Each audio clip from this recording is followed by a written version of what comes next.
కష్టానికి తగిన ప్రతిఫలం స్థిరమైన ఆదాయాన్నిచ్చే వ్యవసాయ అనుబంధ రంగాల్లో పాడి పరిశ్రమ అనాదిగా రైతుల ఆదరణ పొందుతోంది. సరైన అవగాహనతో శాస్త్రబద్ధంగా పాడి పరిశ్రమ చేపడితే లాభాలకు కొదవలేని పరిశ్రమగా పశుపోషణ విరాజిల్లుతోంది. పాల మార్కెట్ ధరల్లో హెచ్చుతగ్గులు ఉన్నా గిరాకీకి డోకా లేకపోవడంతో దీర్ఘకాలంగా పశుపోషణ చేపట్టే రైతులు ఈ సమస్యలను సులభంగా అధిగమిస్తున్నారు.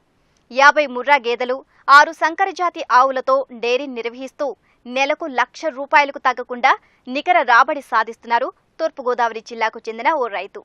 ఎన్ని ఒడిదుడుకులు ఎదురైనా గత 30 సంవత్సరాలుగా వ్యవసాయంతో పాటు పశుపోషణను ప్రధాన వృత్తిగా ఎంచుకుని దినదినాభివృద్ధి చెందారు. స్ఫూర్తిదాయకమైన ఈ రైతు విజయగాథను ఎక్స్ప్రెస్ టీవీ పాడి పంటలు మీ ముందుకు తెచ్చింది, చూడండి.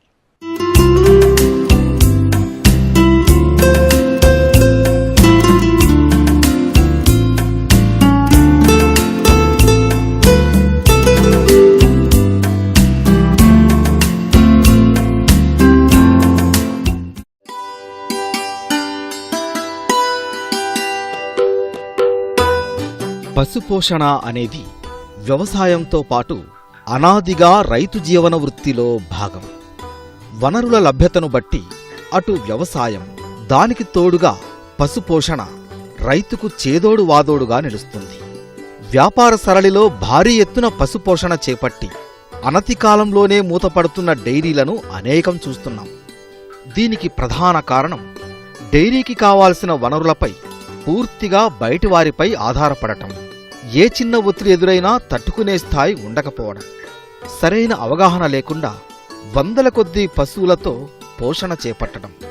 కానీ రైతు స్థాయిలో ఈ పరిస్థితి ఉండదు. సాంప్రదాయ వృత్తిలో భాగం కనుక ఆటుపోట్లను తట్టుకుని నిలబడే శక్తి రైతుకుంటుంది. నిర్వహణకు అనుగుణంగా పశువులను పోషిస్తూ పాల ద్వారా ఆదాయం పొందటమే కాక పేడను భూసారాన్ని పెంచేందుకు వినియోగిస్తూ మంచి ఫలితాలను సాధిస్తున్నారు. పశుపోషణపై సరైన అవగాహన, ఓర్పు, సహనం, కష్టపడే తత్వం ఉన్న రైతుకు ఈ రంగం సత్ఫలితాలను అందిస్తుందనడానికి ప్రత్యక్ష నిదర్శనంగా నిలుస్తుంది ఈ డైరీ. తూర్పుగోదావరి జిల్లా కపిలేశ్వరపుర మండలం అచ్యుతాపురం గ్రామంలో 1985వ సంవత్సరంలో 2 గేదెలతో ప్రారంభమైన ఈ డైరీ ప్రస్తుతం 86 పశువులకు చేరుకుంది. 40 సెంట్ల విస్తీర్ణంలో గేదెలు, దూడలకు అనుగుణంగా ప్రత్యేకంగా షెడ్లు నిర్మించారు. 50 ముర్రా జాతి పాడి గేదెలు ఉండగా వీటిలో ప్రస్తుతం 30 చూడితో ఉన్నాయి. 6 సంకర జాతి ఆవుల్లో జెర్సీ, హెచ్ఎఫ్ జాతులు ఉన్నాయి. 30 వరకు దూడలు ఉన్నాయి. గేదెల నుంచి రోజుకు సరాసరిన 180 లీటర్ల పాల దిగుబడి ఉండగా ఆవులు 100 లీటర్ల వరకు పాలిస్తున్నాయి. గేదెల్లో 12 నుంచి 16 లీటర్ల పాల దిగుబడినిచ్చేవి అధికంగా ఉన్నాయి. గేదెల్లో సరాసరి పాల ఉత్పత్తి రోజుకు 8 లీటర్లుగా ఉంది. డైరీని కంటిపాపలా చూసుకుంటూ వ్యవసాయం కంటే ఈ అనుబంధ రంగాన్ని ప్రధాన వృత్తిగా చేసుకుని దినదినాభివృద్ధి చెందారు రైతు మార్ని గజరాజు. ఈ మొత్తం డైరీకి 3 పనివారు ఉండగా తాను కూడా అన్ని పనుల్లో పాలు పంచుకుంటూ డైరీని స్వయంగా పర్యవేక్షించడం వల్ల మంచి ఫలితాలు సాధిస్తున్నారు. డైరీ నుంచి వచ్చే ఎరువు వల్ల అటు తక్కువ ఖర్చుతో వరి వ్యవసాయంలోనూ మంచి ఫలితాలు సాధిస్తున్నారు. డైరీ 85 నుంచి మా నాన్నగారు స్టార్ట్ చేస్తే ఆయన తర్వాత నేను చూసుకుంటున్నానండి. ఇది అప్పుడు 2 గేదెలు ఉండేవి. 2 గేదెలు అలా డెవలప్ చేస్తే అవి 7-8 గేదెలు అయినాయి. మళ్ళీ బ్రీడ్ మనకి ఇది సరిపోవట్లేదని ఏం చేసామంటే హర్యానా వెళ్ళి గేదెలు తీసుకొచ్చి దూడలు తయారు చేసి అలా 50 గేదెలు తయారు చేసాం. వీటిని పాలు ఇచ్చి 6 ఆవులు ఉన్నాయి. దీనికి వచ్చి నాకు 8 ఎకరాల వరకు ఉంది పచ్చిగడ్డి. గేదె వచ్చి పూటకి 6 నుంచి 8 లీటర్లు ఇస్తుంది. మాది పాలకి ఇచ్చి గేదెకి దానా వచ్చి బీరు పొట్టు వాడతాం మేము. బీరు పొట్టు వచ్చి 8 కిలోల నుంచి 10 కిలోల వరకు వాడతాం. దానా వచ్చి కేజీ వచ్చి 6 రూపాయలు పడుతుంది. 10 కేజీలు వచ్చి 60 రూపాయలు అవుతుంది. పచ్చిగడ్డికి దానికి పోయి మ్యాక్సిమం 30% to 40% మిగులుతుంది మనకి. ఖర్చులన్నీ పోయి నెలకు ₹1,00,000 ఇన్కమ్ తీస్తాను నేను. రైతు గజరాజు 7 ఎకరాల్లో వరి సాగు చేస్తూ ఉండటం వల్ల ఎండుమేత కొరత లేదు. పచ్చిమేత కోసం ఒక 5 ఎకరాల పొలాన్ని లీజుకు తీసుకున్నారు. ఈ డైరీ అభివృద్ధిలో కీలక భూమికను పోషిస్తోంది ఈ బీరు పొట్టు. ఛత్తీస్గఢ్ నుంచి దీన్ని కిలో 5.5 రూపాయల చొప్పున దిగుమతి చేసుకుంటున్నారు. దాణాకు ప్రత్యామ్నాయంగా బీరు పొట్టును ప్రతి పశువుకు 8 నుంచి 10 కిలోలు ఇవ్వటం వల్ల పాల దిగుబడి ఆశాజనకంగా ఉంది. పాలిచ్చే పశువులకు దాణాలో ప్రతి పశువు శరీర బరువును బట్టి 30 నుంచి 50 గ్రాముల ఖనిజ లవణ మిశ్రమం, 50 మిల్లీలీటర్ల కాల్షియంను అందిస్తున్నారు.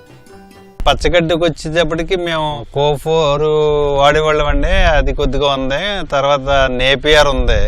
కనుమ గడ్డి అని మాకు ఇక్కడ మండపేట మంచి ఫేమస్ గడ్డి. అది పాలు బాగా ఇస్తుందని ఎక్కువ శాతం కనుమ గడ్డి వాడతాం మేము. సాప్ కట్టర్ వాడి సాప్ కట్టర్ ద్వారానే పచ్చగడ్డి వేస్తాం.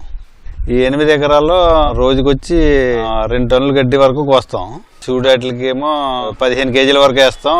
పాలు ఇచ్చే వాటికి 30 నుంచి 35 కేజీల వరకు పచ్చగడ్డి వేస్తాం. ఎండుగడ్డి కూడా తక్కువ పడుతుంది కాబట్టి గడ్డి కాస్ట్ పెరిగింది కాబట్టి పచ్చగడ్డి పెంచుకుని పాలు తీసుకోవడం మంచిది అనిపిస్తుంది మాకు. పచ్చగడ్డి ఎక్కువ వేయడం వల్ల గేదెలు బేగా అక్కడికి వచ్చే అవకాశం ఉన్నాయి. ఇచ్చే దానా నేను బీరు పొట్టు కాస్ట్ నాకు తక్కువ అవుతుంది కాబట్టి నేను బీరు పొట్లు ప్రోటీన్లు అవి సరిపడగా ఉంటున్నాయి కాబట్టి నేను ఎక్కువ బీరు పొట్టునే ప్రిఫర్ చేస్తాను. కాల్షియం, మినరల్ మిక్స్డ్, బీరు పొట్టు. సాధారణంగా గేదె పడ్డలు 2వ సంవత్సరంలో ఎదకు వచ్చి 3వ సంవత్సరంలో ఈనుతాయి. ఈనిన 3 నుంచి 4 నెలల్లోపు వీటిని తిరిగి చూలు కట్టిస్తే వృధాగా మేపే సమయం తగ్గి పరిశ్రమ లాభదాయకంగా ఉంటుంది. 2వ ఈత నుంచి పాల దిగుబడి పెరుగుతుంది. 5వ సంవత్సరం వరకు వీటిని వ్యాపార సరళిలో పెంచుకోవచ్చు. అయితే గేదెల్లో మూగ ఎద లక్షణాలు కనిపిస్తాయి. అందువల్ల ఎద లక్షణాలను రైతు స్థాయిలో గుర్తించడం కష్టం. ఈ సమస్యను అధిగమించేందుకు ఈ రైతు దున్నల్ని పెంచుతున్నారు. వీటిని ఫామ్లో తిప్పడం వల్ల సకాలంలో ఎదను గుర్తించి కట్టించగలుగుతున్నారు. పశువుల పోషణ కూడా పునరుత్పత్తిలో భాగం అంటారు. సూడి కట్టించుకోవటం మనకి మెయిన్. దానివల్ల గేదె ఫెయిల్ అవుతుంది. సూడు కట్టలేదు అనుకుంటే కట్టింగ్ వెళ్ళిపోద్ది. ₹1,00,000 కొన్న గేదె 25,000 30,000 వస్తుంది. అదే సూడు కట్టింది అనుకోండి మనకి మామూలు మనకి పాలలో దిగుబడి వచ్చేది, గేదె కాస్ట్ వచ్చేది. మళ్ళీ అది తయారైన తర్వాత మళ్ళీ మన 1,00,000 వచ్చేస్తుంది. పాల మీద తీసుకొచ్చి ప్లస్ దూడ ప్లస్ లాభం అవుతుంది. మెయిన్ దానా ప్లస్ మినరల్ మిక్స్ ఒకటి కంటిన్యూ వాడాలండి. దానివల్ల సూడి కట్టడానికి ఎక్కువ అవకాశాలు ఉంటాయి. పచ్చగడ్డిని దానా, ఎండుగడ్డి 3 వాడితేనే అది బేగా పొల్లు కరకు వచ్చి గర్భం కంప్లైంట్లు ఉండవు.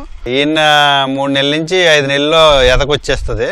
మాకు ఎదకొచ్చిన తర్వాత 8 నెలల వరకు పాలిస్తుంది. దానివల్ల మనకి ఎక్కువ శాతం పాల దిగుబడి రావడం వల్ల గేదె రికవరీ బాగుంటుంది. అమౌంట్ మనకి పాల రూపంలో ఎక్కువ అమౌంట్ వచ్చే అవకాశాలు ఎక్కువ ఉంటాయి. ఈ ఎద విషయానికి వచ్చేటప్పటికి ఉన్న వాటిల్లో మంచి బ్రీడ్ చూసుకుంటాం. గేదె పాలు ఎక్కువ ఇచ్చి గేదెని చూసుకుంటాం. దాన్ని దూడని దున్నపోతుని తయారు చేసి దాని బ్రీడ్ మేము డెవలప్ చేసుకుంటాం. ఆ దున్నపోతు ద్వారానే కలుపుతాం. దున్నపోతు మాకు మేము తెలిసింది కాబట్టి దాని కెపాసిటీ ఎన్ని పాలు ఇచ్చేది, దాని తల్లి, దాని తండ్రి అన్ని లెక్కేసుకుని దాన్ని మాత్రమే మేము దున్నపోతుని తీసుకుంటాం. ఎద లక్షణాలకు వచ్చేటప్పటికి ఎద తీగలేస్తాయి. దాన్ని గమనించి మేము దున్నపోతుని కలుపుతాం. కలిపిన తర్వాత 1 సారి 2 సార్లు ఫెయిల్ అయినా 3వ సారి అయినా కట్టేస్తాయి. ఉట్టాయిగట్లు కూడా చూడాటలు కూడా మేము అమ్మేయం. తర్వాత వీటినే తయారు చేస్తుంటాం. మాకు 90% సూళ్లు కట్టి అక్కడికి వచ్చేస్తుంటాయి. నేటి లేగదూడలే రేపటి పాడి పశువులు అన్న సూత్రాన్ని ఈ రైతు అక్షరాలా పాటిస్తున్నారు. లేగదూడలను సంవత్సరం తర్వాత వేరే రైతులకు లీజుకిచ్చి అభివృద్ధి చేయటం వల్ల ఈ రైతుకు పాడి పశువుల కొనుగోలు ఖర్చు తగ్గుతోంది. పాల దిగుబడి తగ్గిన నాసి పశువులను తీసివేసి తిరిగి వాటి స్థానంలో కొత్త వాటిని చేర్చడం వల్ల పాల దిగుబడి స్థిరంగా కొనసాగుతుంది. లేగదూడలకు సకాలంలో టీకాలు వేయించడం వల్ల మరణాలు 10% మించడం లేదు. డైరీ అభివృద్ధికి లేగదూడల పెంపకం ఆయువు పట్టు లాంటిదని చెబుతారు గజరాజు. దూడలకి 2 నెలల వరకు రోజుకి ఉదయం లీటర్, సాయంత్రం లీటర్ వదిలేస్తాం. 2 నెలల తర్వాత దానా తింటున్న తర్వాత 1/2 లీటరే వదులుతాం. పొద్దున్నర సాయంత్రం 1/2 అని. అలా 3 నెలలకు మొత్తం క్లోజ్ చేసేస్తాం. దాన్ని బయటికి తీసేస్తాం. 1 ఇయర్ మేపుతాం. 1 ఇయర్ తర్వాత మేము బయటికి లీజుకి ఇచ్చేస్తాం. మనకు తయారు చేసి ఇచ్చేలాగా వాడు సగం మాకు సగం ఇచ్చేలాగా సంవత్సరం దాటిన తర్వాత అది మళ్ళీ తయారు చేసిన తర్వాత మేము రేటు కట్టుకుని శిరసగం తీసుకుంటాం మేము. అది దానివల్ల కూడా మనకి బయటకు వేరే గేదెలు కొనుక్కోవాల్సిన పని ఉండదు కాబట్టి అది మనకి మంచి బెనిఫిట్. షెడ్లను పరిశుభ్రంగా ఉంచడం, కాలానుగుణంగా పశువులకు వచ్చే వ్యాధులకు టీకాలు వేయించడం వల్ల పోషణలో ఈ రైతుకు సమస్యలు తక్కువగా ఉన్నాయి. అయితే వేసవిలో ప్రత్యేక జాగ్రత్తలు తీసుకోవాలంటారు. శీతాకాలం పాలు బాగానే వస్తాయి. వేసవికాలం వచ్చేటప్పటికి ఎండలకి పాలు తగ్గిపోయే అవకాశాలు ఎక్కువ ఉంటాయి. దాన్ని మనం దృష్టిలో పెట్టుకుని దానికి అవసరమైతే పైన షెడ్ పైన స్ప్రింకర్లు ఇచ్చుకోవటం కానీ, ఈవినింగ్ మార్నింగ్ బాగా కడగటం కానీ, దానివల్ల శుభ్రం చేస్తే ఈల్డింగ్ పడిపోకుండా ఉండే అవకాశాలు ఎక్కువ ఉంటాయి షెడ్లో. శీతాకాలంలో ఎన్ని పాలు అయితే తీసామో కొద్ది ఇంచుమించులో వేసవికాలం కూడా ఈ పద్ధతులు పాటిస్తే అన్ని పాలు తీయొచ్చు. రైతు గజరాజు గేదె పాలను ఉదయం పూట కాకినాడలోని స్వీట్ హౌస్కు సరఫరా చేస్తున్నారు. లీటరు పాలకు 45 రూపాయల ధర లభిస్తోంది.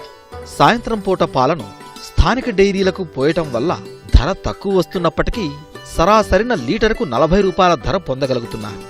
ఆవు పాలను లీటర్ 30 రూపాయలకు విక్రయిస్తున్నారు. 6 ఆవులకి 6 పాలు ఇస్తున్నాయి. 2 ఒక పూట ఇచ్చినా 4 2 పూటలు ఇస్తాయి. ఆవు పాలు వచ్చి ఉదయం 60 లీటర్లు అవుతాయి, ఈవినింగ్ వచ్చి 45 లీటర్లు అవుతాయి. గేదెలు వచ్చి 20 నుంచి 30 ఉంటాయి. ఉదయం వచ్చి 130 లీటర్లు అవుతాయి, సాయంత్రం వచ్చి 50-60 లీటర్లు అవుతాయి. ఈ తేడా ఏంటంటే ఉదయం ఇచ్చి ఎక్కువ ఉంటాయి కాబట్టి ఉదయం ఎక్కువ పాలు పోస్తాం. మాకు ఉదయం పాలు కూడా మార్కెట్కి వెళ్ళిపోతాయి కాబట్టి కాకినాడ అది రేట్ ఎక్కువ వస్తుంది కాబట్టి ఉదయమే పాలు ఎక్కువ ఇచ్చేటట్టు మేము ప్రిఫర్ చేస్తాం. సాయంకాలం డైరీకి పోస్తాం. డైరీకి పోస్తే పాలు రేటు తక్కువ వస్తుంది కాబట్టి మేము ఎక్కువ పాలు ఉదయం వచ్చేటట్టు చూస్తే మాకు ఇన్కమ్ ఎక్కువ వస్తుంది. దానివల్ల రోజుకు సరాసరిన 180 లీటర్ల గేదె పాల దిగుబడి సాధిస్తున్న ఈ రైతు లీటరుకు 40 రూపాయల చొప్పున 7,200 రూపాయల ఆదాయం పొందుతున్నారు. ఆవు పాలలో లీటర్ 30 రూపాయల చొప్పున 100 లీటర్లకు 3,000 ఆదాయం వస్తోంది. మొత్తంగా 10,000 ఆదాయంలో 70% ఖర్చులు పోను 3,000 నికర లాభం పొందుతున్నారు. అంటే నెలకు 90,000. పేడ అమ్మకం, నాసి పశువుల ఏరువేత ద్వారా సరాసరిన నెలకు 10,000 ఆదాయం వస్తోంది. అంటే నికర లాభం 1,00,000కు చేరింది. ఈ డైరీలో మరో ఆకర్షణ గోబర్ గ్యాస్ యూనిట్. 3 కుటుంబాలకు సరిపోయే విధంగా చిన్న బయోగ్యాస్ యూనిట్ నెలకొల్పారు. దీనివల్ల పుల్లలు కొనుగోలు చేయకుండా కొంత ఖర్చును ఆదా చేయగలిగారు. ఇప్పుడు తర్వాత ఈ పేడ వచ్చేటప్పటికి మేము బోవర్ గ్యాస్ ఉందండి, మాకు బోవర్ గ్యాస్ ట్యాంక్ వాడుకుంటాం మాకు కావాల్సినంత. మిగిలింది వచ్చి గుంట తీసి గుంటలు వేసేస్తాం. అది 1 ఇయర్కి ఒకసారి అమ్ముతామండి మేము. అది వచ్చి మాకు 30 నుంచి 50,000 వరకు ఇన్కమ్ వస్తుంది. దానివల్ల డైరీ వల్ల నష్టం రావడం అనేది చాలా తప్పది. కాకపోతే దానిలో అనుభవం లేక నష్టం వస్తుంది, కానీ అనుభవం ఉంటే నష్టం వచ్చేసి ప్రసక్తే లేదు. అది పశుపోషణ వాణిజ్య పంధాలో లాభసాటిగా మారిన నేపథ్యంలో ఎంత కష్టపడితే అంత మంచి ఫలితాలు ఈ పరిశ్రమలో కనిపిస్తున్నాయి. ప్రతి వారికి పాలు నిత్యావసరం కనుక వ్యాపార దృష్టితో పాలను స్వంతంగా మార్కెట్ చేసుకోగలిగితే ఇక వెనుదిరిగి చూసే అవసరం ఉండదు. నిత్యం ఆదాయం లభిస్తుంది కనుక పెట్టుబడి కోసం వెతుక్కోవాల్సిన పని ఉండదు. అంతేకాదు, పాడి పరిశ్రమ ఉన్న వ్యవసాయం సిరుల సౌభాగ్యానికి నిదర్శనం. ఇందుకు గజరాజు ప్రత్యక్ష ఉదాహరణ కదూ.